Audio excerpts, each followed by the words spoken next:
Hey friends, Casey Ashmore in the studio here. We're talking about the factors that go into the best interest determination, and one of them, and I'm going to go into them in a little more detail in this video series, so that way you guys who are facing these questions, you will have all the information you need. But desires of the child is one of those factors, and I will say from experience that desires of the child is usually something that becomes more important as the children get older, especially older than the age of 12, and as they approach the age of majority, when they're about to be emancipated from the home and be grown-ups.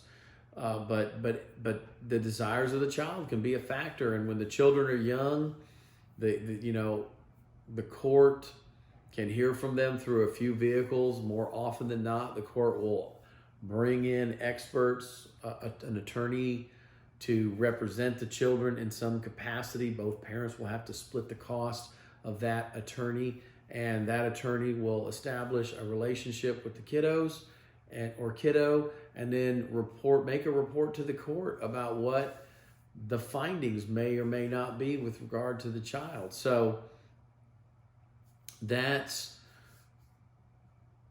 maybe a tough pill to swallow for some people, because the desires of the child, they may not always be in their own best interest.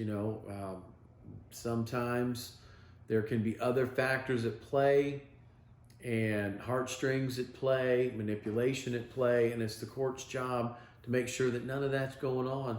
And that's why the court will often employ, and bring in these outside third-party experts like an attorney ad litem or something like that, for the kids to make sure that none of that's going on, and they get an accurate picture of what things are like in both households, and make a report to the court about what is fit, best, what have you. So, the desires of the child become more, they become more important as the kids get older. And at some point, usually in my experience, the courts can interview the children in chambers, but that doesn't frequently happen because children get intimidated by judges, and that's not and then of course being put to in a position where they have to pick puts it puts a lot of pressure on a kid when they need to be focused on being a kid. And there's another misconception that once you're at the age of 12, you get to make a decision. And let me dispel that rumor. There's no law that says at the age of 12 the kiddo gets to make that call. That age of 12 further substantiates the desires of the child as a factor in where the child wishes to live, but it's not the controlling factor. So a lot goes into this, just this one desires of the child issue.